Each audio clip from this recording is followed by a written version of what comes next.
Hello student.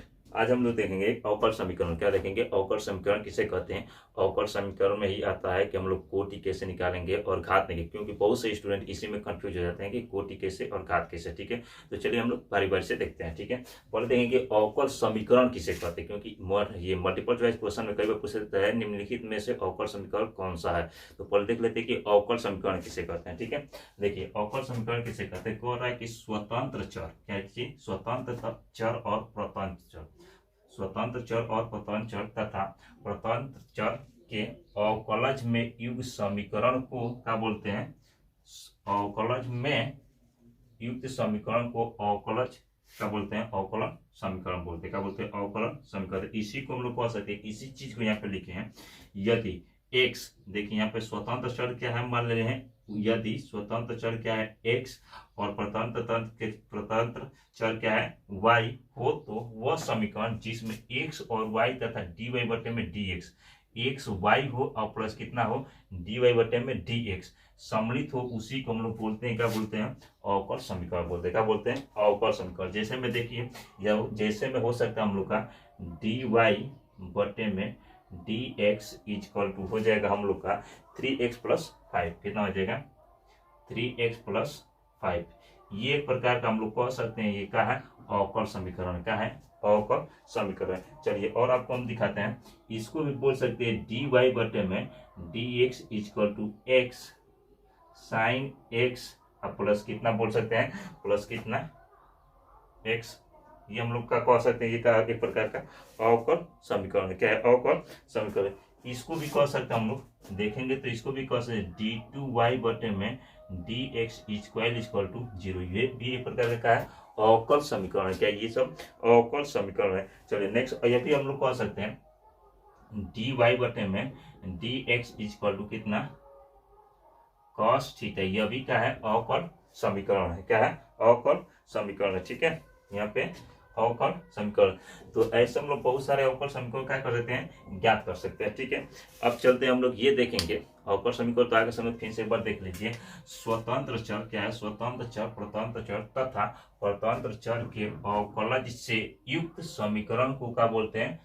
युक्त समीकरण को क्या बोलते हैं? अवकल समीकरण बोलते हैं। क्या बोलते हैं? अवकल समीकरण कहते हैं। या तो कह सकते हैं यदि x स्वतंत्र चर है, y परतंत्र चर हो, तो वह समीकरण जिसमें क्या हो x और y तथा dy बटे में dx, यानी कि जिसका अवकलन किया गया है। ठीक है, dy बटे में dx, ये पूरा उसमें क्या होना चाहिए? रहना चाहिए। ठीक है, यदि इतना चीज होता है तो उसी को हम लोग बोलते हैं अवकल। देखिए इसमें भी है, x भी है, ठीक है, x y भी है, प्लस क्या है यह भी है। ठीक है, ये है, इसे हम लोग क्या बोल सकते हैं? सभी को अवकल समीकरण। तो अब देखते हैं कि घात किसे कहते हैं और उसमें निकालेंगे घात कैसे निकालते हैं और कोटि निकालते हैं। चलिए अभी देखते हैं हम लोग। अभी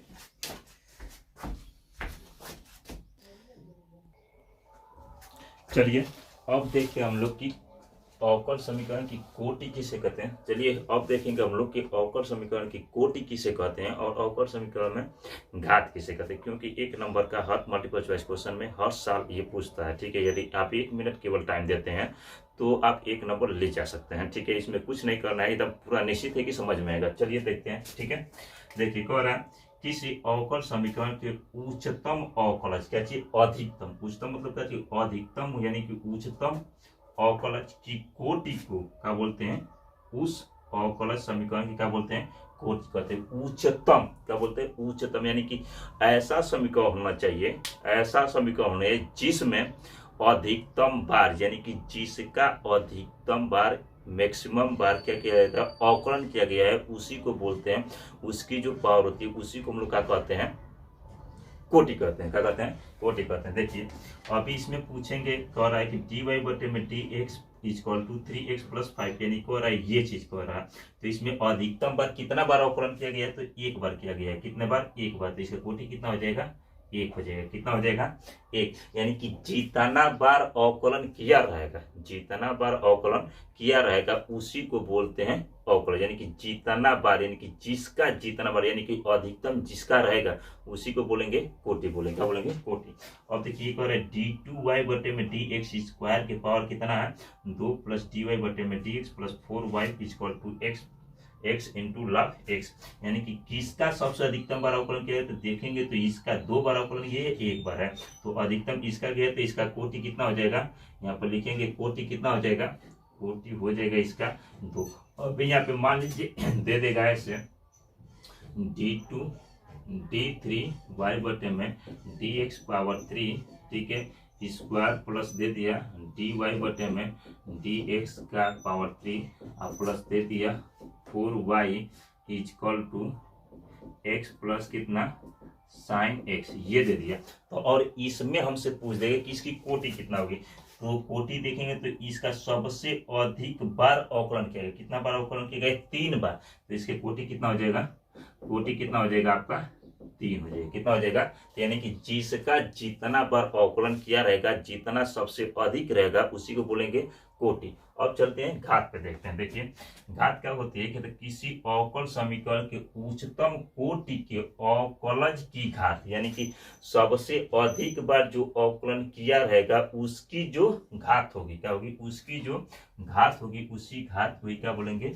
उसी के अवकलज को क्या बोलेंगे, घात कहते हैं। यानी कि ऐसा समीकरण जिसका सबसे अधिक बार अवकलन किया होगा, क्या होगा, सबसे अधिक बार अवकलन किया होगा और उसी का जितना घात रहेगा उसी घात को क्या बोलेंगे, घात कहते हैं। ठीक है, जैसे देखते हैं, देखिए यहाँ पे कह रहा है d2y बटे में dx स्क्वायर प्लस के पावर कितना है 3, dy बटे में dx के power 3 plus 4x plus x into log x, ये दिया और इसका घात कितना दिया है 3। देखिए सबसे अधिक बार अवकलन किसका किया गया है, इसका किया गया है, किसका, ये अधिक बार अवकलन किया और इसका पावर कितना है 3, तो घात कितना हो जाएगा, घात कितना हो जाएगा 3, घात कितना हो जाएगा 3। देखिए नेक्स्ट हो रहा है ये, तो ये तो हम लोग का देख रहे हैं कि दोनों तरफ ये क्या अंडरवुड है, तो अंडरवुड है तो सबसे पहले हम क्या करेंगे, दोनों पक्षों का क्या करते हैं, वर्क करते हैं, बोथ साइड स्क्वायर, क्या करते हैं, बोथ साइड स्क्वायर कर देते हैं। ठीक है, जैसे स्क्वायर करेंगे तो ये हो जाएगा आपका डी आर बटे में डी थीटा का स्क्वायर प्लस कितना हो जाएगा आर हो जाएगा इक्वल टू कितना हो जाएगा साइन स्क्वायर थीटा, ये होगा। अब पूछ रहा है कि इसका घात, तो देखिए अवकलन यही है अवकलन, और इसका जब हम घात करेंगे तो घात कितना है 2 है, तो कितना घात हो जाएगा इसका, घात 2। आशा करते हैं आपको बहुत बढ़िया से समझ में आया होगा। फिर मिलते हैं हम लोग नेक्स्ट वीडियो में, तब तक के लिए धन्यवाद। वीडियो को लाइक शेयर और सब्सक्राइब कीजिए। ठीक है, तब तक के लिए धन्यवाद।